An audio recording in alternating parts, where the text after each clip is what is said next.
देखिए, major Kaleem case Pakistani सियासत का एक क्लासिक ऐसा केस है जिसमें सियासत, जुर्म, रियासत और क्रिमिनल जस्टिस का जो चीज़ें हैं ये तमाम का इसमें मिलाप नज़र आता है।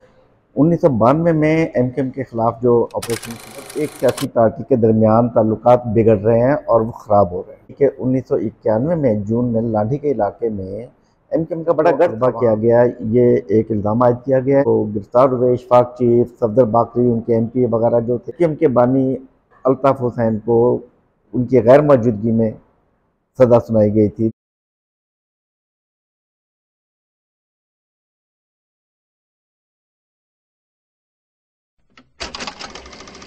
अच्छा ये बताइए कि ये मेजर कलीम का जो वाक़या हुआ था ये हुआ क्या था? देखिए, मेजर कलीम केस पाकिस्तानी सियासत का एक क्लासिक ऐसा केस है जिसमें सियासत, जुर्म, रियासत और क्रिमिनल जस्टिस का जो चीज़ें हैं ये तमाम का इसमें मिलाप नज़र आता है यहाँ पर। 1992 में एमकेएम के ख़िलाफ़ जो ऑपरेशन क्लीन अप हुआ तो इससे पहले उसकी बुनियादें रखी गई थी और 1991 और पहले से ये हालात बनना शुरू हो गए थे कि रियासत और एक सियासी पार्टी के दरमियान ताल्लुकात बिगड़ रहे हैं और वो ख़राब हो रहे हैं। और मेजर कलीम केस इसकी एक बड़ी बुनियाद थी कि 1991 में जून में लाठी के इलाके में एमकेएम का बड़ा गढ़ था वहाँ, और स्टील मिल वगैरह थे, लेबर वगैरह वहाँ पर उनके मजबूत थे लोग। तो वहाँ पर पाक फ़ौज के एक मेजर को अगवा किया गया, ये एक इल्ज़ाम आयद किया गया है एमकेएम पर कि कुछ लड़कों ने उन्हें, जब वो लाठी के विजिट पर था अपनी जीप में, तो गालिबन जून 1991 में उन्हें अगवा किया गया, डिसआर्म किया गया, उनसे असला छीन लिया गया, उन पर तशद्दुद किया गया। उनके साथ 2-3 और साथी भी थे, लेकिन केस चूँकि मेजर कलीम के नाम से मशहूर हुआ तो हम यहाँ इसे मेजर कलीम केस कहते हैं। और ये हुआ कि जैसे रियासत इल्ज़ाम लगाती है, कुछ भी होता है, और एक हसास अदारे के अफसरान के साथ ये जो सलूक था बहुत भयानक था। और इसका स्पेशल अदालत में इसका केस चला था, जो उस वक्त अमेरिकन कॉन्सुलेट यहाँ होता था मेरिट होटल के पास, इसके पीछे अदालतें थी खुसूसी, और वहाँ इसकी समाअत हुई, मुल्ज़मान को सज़ाएँ दी गई। जो गिरफ्तार हुए इशफाक चीफ, सफदर बाकरी, उनके एमपी वगैरह जो थे, और एमकेएम के बानी अल्ताफ़ हुसैन को उनकी गैर मौजूदगी में सज़ा सुनाई गई थी 10 साल से ज़्यादा की। और इसी बुनियाद पर और दीगर केसेस को मिलाकर एमकेएम के ख़िलाफ़ ऑपरेशन क्लीन अप हुआ। लेकिन जब इस केस की अपील हुई और आखिर में ये ऐसा हुआ कि इन्हें सज़ाएँ दी गई, फिर केस हाई कोर्ट आया, हाई कोर्ट ने भी कहा कि पहले शहाद वो जो स्पेशल कोर्ट थी उसमें केस चला, उसमें इल्ज़ाम से कुछ 14 बरस। जी 10 साल से ज़्यादा की सज़ा थी उनकी गैर मौजूदगी में सुनाई गई थी। तो कि उनके कहने पर, उनके ईमा पर ऐसा कुछ हुआ जो ये होता है कि 109 के तहत ये उनको सज़ा सुनाई गई थी। और अल्ताफ हुसैन उस वक्त कहाँ थे? अल्ताफ़ हुसैन उस वक्त तो पाकिस्तान थे शायद, वो लंदन जा चुके थे, अल्ताफ़ हुसैन लंदन जा चुके थे और उन्हें सज़ाएँ सुनाई गई। हाई कोर्ट में अपील आई, हाई कोर्ट ने भी ऑब्जर्व किया कि एविडेंस नहीं है।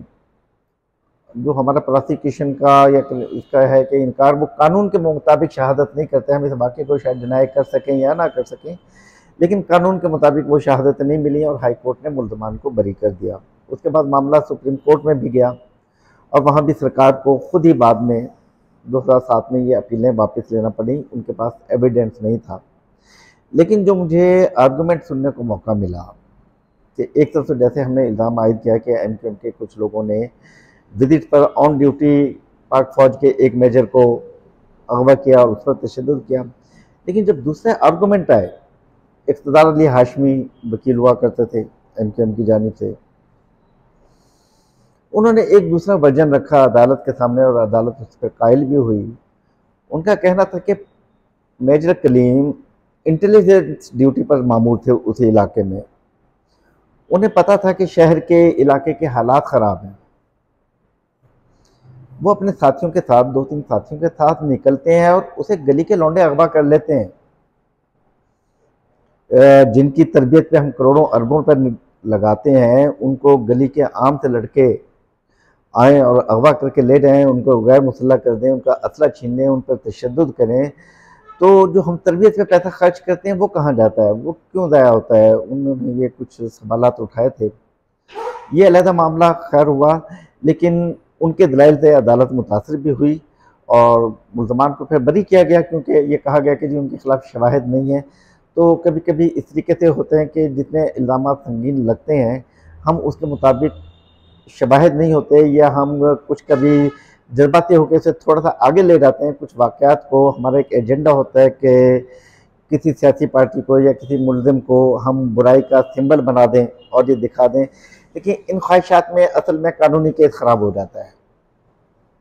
और इस केस में भी हमने देखा कि आखिर सुप्रीम कोर्ट से सरकार को वापस लेना पड़ा अपना केस, हाई कोर्ट पहले ही छोड़ चुकी थी। तो शहादतें कानून के मुताबिक कभी पूरी नहीं हुई, लेकिन वक्ती हालात और हंगामी हालात और सियासत के पेश नज़र ऐसे केसेस क्रिएट किए जाते हैं और बनाए जाते हैं, प्रोपेगेट किया जाता है, मीडिया में बहुत ज़्यादा उनकी हाइप होती है, लेकिन आखिर में होता यही है जिसे हम कहते हैं कि खुदा पहाड़ निकला चूहा। अच्छा ये बताइए, ट्रायल कोर्ट में सजा दी, सबको सजा दी, ठीक अल्ताफ हुसैन को सजा दी, उसके बाद हाई कोर्ट ने वो अपील उड़ा दी, ठीक। और इब्तिदार हाशमी के जो दलाइल थे ये कहाँ पे थे? उनके दलाइल हाई कोर्ट में थे। वो अपील के दौरान उन्होंने बताया कि ये सूरत हाल मुमकिन नहीं थी कि ये इस तरीके से ये हो सकता कि इतने ट्रेंड लोगों को अनट्रेंड लोग अगवा कर लें। तो उन्होंने एक डेंट डाला प्रोसिक्यूशन के इसमें कि ये सवाल भी आप सोचें, इस व्यू से भी देखें कि हाउ इट्स पॉसिबल, ये कैसे मुमकिन है कि ट्रेंड लोगों को अनट्रेंड लोग अगवा कर लें, जबकि उन्हें ये सूरत हाल का पता भी हो, तो वो कम अफराद भी ज़्यादा सूरत हाल से निपट सकते हैं। तो उन्होंने एक ये अपना लाइन ऑफ आर्गूमेंट इस्टेब्लिश की कि ये वाक़या होना मुमकिन नहीं था। उस बेस पर अदालत ने उस ट्रायल कोर्ट के फैसले को गलत करार। दो चीज़ें यहाँ पर सर, आप बहुत ज़्यादा कोर्ट रिपोर्टिंग करते हैं, ये स्पेशल कोर्ट जो होती है, इनके फैसले हमेशा हाई कोर्ट में उड़ क्यों जाते हैं? जैसे खुद आपने कहा कि स्पेशल कोर्ट होती हैं, तो तमाम मामला तो इसमें स्पेशल होते हैं। इसमें रिटायर्ड जज होते हैं, कुछ मनपसंद वकीलों को भी कर देते हैं, बड़े ख़ास कवानीन बनाए जाते हैं कि ताकि अक्यूज़ को या मुल्ज़मान को कोई फ़ायदा ना पहुँचे। वो जो होता है ना कि 99 या 90 गुनाहगारों को छोड़ दें, एक गुनाहगार को सज़ा देने की बजाय। हर शख्स बेगुनाह होता है जब तक साबित ना हो जाए। लेकिन जब स्पेशल का लफ्ज़ लगता है कानून में, तो इसका मकसद ये होता है कि किसी को टारगेट करना होता है। लेकिन ये कानून के तहत काम करते हैं। हाई कोर्ट को जो भी कानून हो उसे ये भी देखना होता है कि ये आइन के मुताबिक, पॉलिसी के मुताबिक भी, आइन पाकिस्तान के मुताबिक है। तो वो जब भी फैसला करते हैं तो वो इस चीज़ को हमेशा मद्देनज़र रखते हैं, क्योंकि हमने इससे पहले ये भी देखा 97 में नवाज शरीफ दौर में जब एहतसाब एक्ट आया था, उसमें हाई कोर्ट में लिखा हुआ था कि हाई कोर्ट को भी ज़मानत का इख्तियार नहीं था। लेकिन हाई कोर्ट ने जब देखा कि इतने कागजात दिए जाते हैं, इतने डॉक्यूमेंट होते हैं, इतने अरसे में अक्यूज़ या मुल्ज़मान अपना दिफा तैयार नहीं कर सकते, तो करार दिया गया आला अदालतों की जानिब से कि हर बुनियादी सेहत जैसे बुनियादी हक है, तो हाई कोर्ट को जो 199 के आर्टिकल के तहत बुनियादी हकूक़ के तहत जो पावर है इनहेरेंट विरासत में आइन से जो मिले हुए हैं, उसको वो किसी भी कानून को बलाए ताक रखते हुए आइन के मुताबिक रिलीफ दे सकती है। और उन्होंने देना शुरू किया और हाई कोर्ट से वो ज़मानतें होना शुरू हो गई थी। तो स्पेशल कवानीन बनाए जाते हैं टारगेट करने के लिए, क्योंकि फिर वो आइन से टकराते हैं। तो वो जो अदालतें आइन को टैकल करती हैं, आइन से हैंडल करती हैं, जो हाई कोर्ट से शुरू होता है सुप्रीम कोर्ट तक मामला जाता है, तो वो इन स्पेशल कवानीन के भी अगेंस्ट चली जाती हैं। और इस स्पिरिट से जो बुनियादी कानून की होती है राइज दुनिया भर में और हमारे आइन पाकिस्तान के मुताबिक, वो उसी के मुताबिक फैसला करती है। तो हम कह सकते हैं कि ये जो स्पेशल कानून और स्पेशल अदालतें, इन्होंने एक ब्लैक हिस्ट्री लिखी है पाकिस्तान में। हाँ, कह सकते हैं कि ये जो स्पेशल के नाम से जो भी चीज़ें हुई, वो कभी भी कोई अच्छा इजाफा नहीं हुआ। ऐसे कभी सोसाइटी ने अप्रिशिएट नहीं किया, कभी बार ने अप्रिशिएट नहीं किया, बल्कि पॉलिटिकल क्या, सुप्रीम कोर्ट खुद अदालतें इनसे अप्रिशिएट नहीं करती। जैसे असफंदर यार वली केस वगैरह में ये स्पेशल कवानीन, आर्मी एक्ट, सिविलियन का, ये जो थे तमाम कवानीन को उड़ा दिया गया। लियाकत अली के केस इसमें एमकेएम के आमिर लियाकत के वालिद जो थे लियाकत साहब, उनके केस में भी यही हुआ था कि ये उड़ा दिया गया था। तो सुप्रीम कोर्ट और हाई कोर्ट जो हैं वो ऐसे स्पेशल कमांडेंट को ज़्यादा कंसीडर नहीं करते। देखिए, मेजर कलीम केस पाकिस्तानी सियासत का एक क्लासिक ऐसा केस है जिसमें सियासत, जुर्म, रियासत और क्रिमिनल जस्टिस का जो चीज़ें हैं ये तमाम का इसमें मिलाप नजर आता है। यहाँ पर 1992 में एमकेएम के ख़िलाफ़ जो ऑपरेशन क्लीन अप हुआ तो इससे पहले उसकी बुनियादें रखी गई थी और 1991 और पहले से ये हालात बनना शुरू हो गए थे कि रियासत और एक सियासी पार्टी के दरमियान ताल्लुकात बिगड़ रहे हैं और वो ख़राब हो रहे हैं। और मेजर कलीम केस इसकी एक बड़ी बुनियाद थी कि 1991 में जून में लाठी के इलाके में एमकेएम का बड़ा गढ़ था वहाँ, और स्टील मिल वगैरह थे, लेबर वगैरह वहाँ पर उनके मजबूत थे लोग। तो वहाँ पर पाक फ़ौज के एक मेजर को अगवा किया गया। ये एक इल्ज़ाम आयद किया गया है एमकेएम पर कि कुछ लड़कों ने उन्हें जब वो लाठी के विजिट पर था अपनी जीप में, तो गालिबन जून 1991 में उन्हें अगवा किया गया, डिसआर्म किया गया, उनसे असला छीन लिया गया, उन पर तशद्दुद किया गया। उनके साथ 2-3 और साथी भी थे, लेकिन केस चूँकि मेजर कलीम के नाम से मशहूर हुआ तो हम यहाँ इसे मेजर कलीम केस कहते हैं। और ये हुआ कि जैसे रियासत इल्ज़ाम लगाती है, कुछ भी होता है, और एक हसास अदारे के अफसरान के साथ ये जो सलूक था बहुत भयानक था। और इसका स्पेशल अदालत में इसका केस चला था, जो उस वक्त अमेरिकन कॉन्सुलेट यहाँ होता था मेरिट होटल के पास। इसके पीछे अदालतें थी खुसूसी, और वहाँ इसकी समाअत हुई, मुल्ज़मान को सज़ाएँ दी गई। जो गिरफ्तार हुए इशफाक चीफ, सफदर बाकरी, उनके एमपी वगैरह जो थे, और एमकेएम के बानी अल्ताफ़ हुसैन को उनकी गैर मौजूदगी में सज़ा सुनाई गई थी 10 साल से ज़्यादा की। और इसी बुनियाद पर और दीगर केसेस को मिलाकर एमकेएम के ख़िलाफ़ ऑपरेशन क्लीन अप हुआ कि उनके कहने पर, उनके ईमा पर ऐसा कुछ हुआ जो ये होता है कि 109 के तहत ये उनको सज़ा सुनाई गई थी। और अल्ताफ़ हुसैन उस वक्त तो पाकिस्तान थे, शायद वो लंदन जा चुके थे। अल्ताफ़ हुसैन लंदन जा चुके थे और उन्हें सज़ाएँ सुनाई गई। हाई कोर्ट में अपील आई है, हाई कोर्ट ने भी ऑब्जर्व किया कि एविडेंस नहीं है।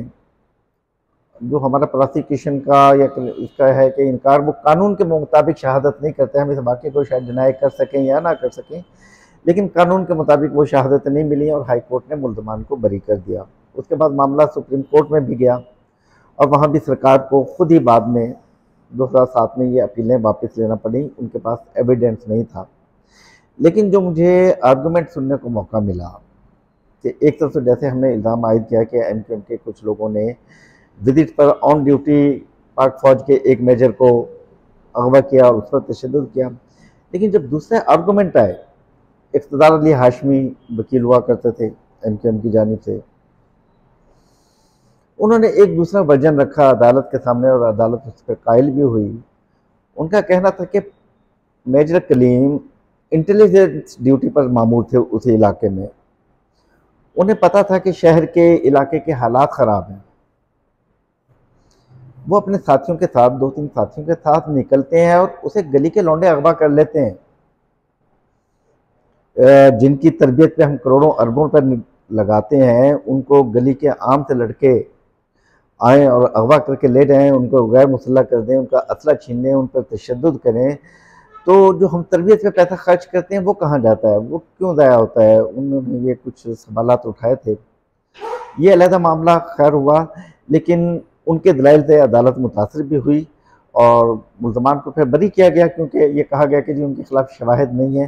तो कभी कभी इस तरीके से होते हैं कि जितने इल्ज़ाम संगीन लगते हैं, हम उसके मुताबिक शवाहिद नहीं होते, या हम कुछ कभी जज्बाती होकर से थोड़ा सा आगे ले जाते हैं कुछ वाक़यात को। हमारा एक एजेंडा होता है कि किसी सियासी पार्टी को या किसी मुल्ज़िम को हम बुराई का सिंबल बना दें और ये दिखा दें, लेकिन इन ख्वाहिशात में असल में कानूनी केस ख़राब हो जाता है। और इस केस में भी हमने देखा कि आखिर सुप्रीम कोर्ट से सरकार को वापस लेना पड़ा अपना केस, हाई कोर्ट पहले ही छोड़ चुकी थी। तो शहादतें कानून के मुताबिक कभी पूरी नहीं हुई, लेकिन वक्ती हालात और हंगामी हालात और सियासत के पेश नज़र ऐसे केसेस क्रिएट किए जाते हैं और बनाए जाते हैं, प्रोपेगेट किया जाता है, मीडिया में बहुत ज़्यादा उनकी हाइप होती है। लेकिन आखिर में होता यही है जिसे हम कहते हैं कि खुदा पहाड़ निकला चूहा। अच्छा ये बताएं, ट्रायल कोर्ट में सजा दी, सबको सजा दी, ठीक अल्ताफ हुसैन को भी सजा दी, उसके बाद हाई कोर्ट ने वो अपील उड़ा दी, ठीक। और इब्तिदा राष्ट्र के जो दलाल थे ये कहाँ पे थे? उनके दलाइल हाई कोर्ट में थे। वो अपील के दौरान उन्होंने बताया कि ये सूरत हाल मुमकिन नहीं थी कि ये इस तरीके से ये हो सकता कि इतने ट्रेंड लोगों को अनट्रेंड लोग अगवा कर लें। तो उन्होंने एक डेंट डाला प्रोसिक्यूशन के इसमें कि ये सवाल भी आप सोचें, इस व्यू से भी देखें कि हाउ इट्स पॉसिबल, ये कैसे मुमकिन है कि ट्रेंड लोगों को अनट्रेंड लोग अगवा कर लें, जबकि उन्हें ये सूरत हाल का पता भी हो। तो वो कम अफराद भी ज़्यादा सूरत हाल से निपट सकते हैं। तो उन्होंने एक ये अपना लाइन ऑफ आर्गूमेंट इस्टेब्लिश की कि ये वाक़या होना मुमकिन नहीं था। उस बेस पर अदालत ने उस ट्रायल कोर्ट के फैसले को गलत करार दिया।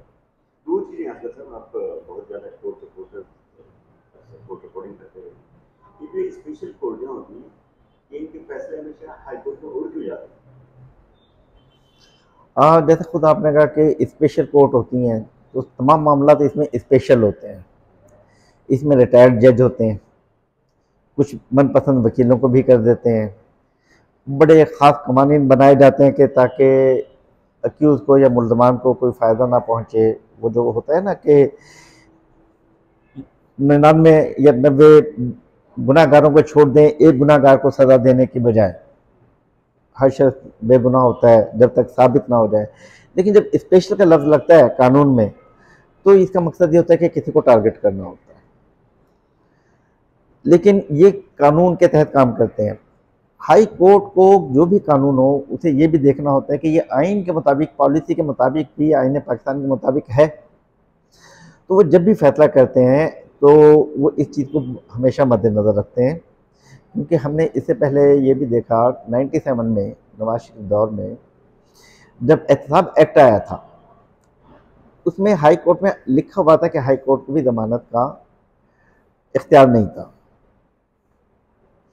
लेकिन हाई कोर्ट ने जब देखा कि इतने कागजात दिए जाते हैं, इतने डॉक्यूमेंट होते हैं, इतने अरसे में अक्यूज़ या मुल्ज़मान अपना दिफा तैयार नहीं कर सकते, तो करार दिया गया आला अदालतों की जानिब से कि हर बुनियादी सेहत जैसे बुनियादी हक है, तो हाई कोर्ट को जो 199 के आर्टिकल के तहत बुनियादी हकूक़ के तहत जो पावर है इनहेरेंट विरासत में आइन से जो मिले हुए हैं, उसको वो किसी भी कानून को बलाए ताक रखते हुए आइन के मुताबिक रिलीफ दे सकती है।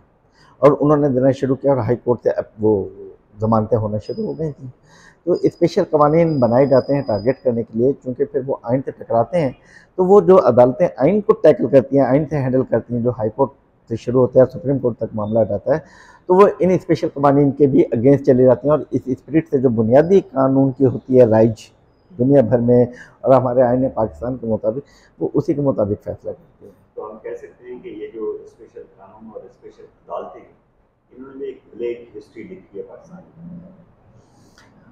हाँ, कह सकते हैं कि ये जो स्पेशल के नाम से जो भी चीज़ें हुई, वो कभी भी कोई अच्छा इजाफा नहीं हुआ। ऐसे कभी सोसाइटी ने अप्रिशिएट नहीं किया, कभी बार ने अप्रिशिएट नहीं किया, बल्कि पॉलिटिकल क्या, सुप्रीम कोर्ट खुद अदालतें इनसे अप्रिशिएट नहीं करती। जैसे असफंदर यार वली केस वगैरह में ये स्पेशल कवानीन, आर्मी एक्ट, सिविलियन का, ये जो थे तमाम कवानीन को उड़ा दिया गया। लियाकत अली के केस, इसमें एमकेएम के आमिर लियाकत के वालिद जो थे लियाकत साहब, उनके केस में भी यही हुआ था कि ये उड़ा दिया गया था। तो सुप्रीम कोर्ट और हाई कोर्ट जो हैं वो ऐसे स्पेशल कवानीन को ज़्यादा कंसीडर नहीं करते।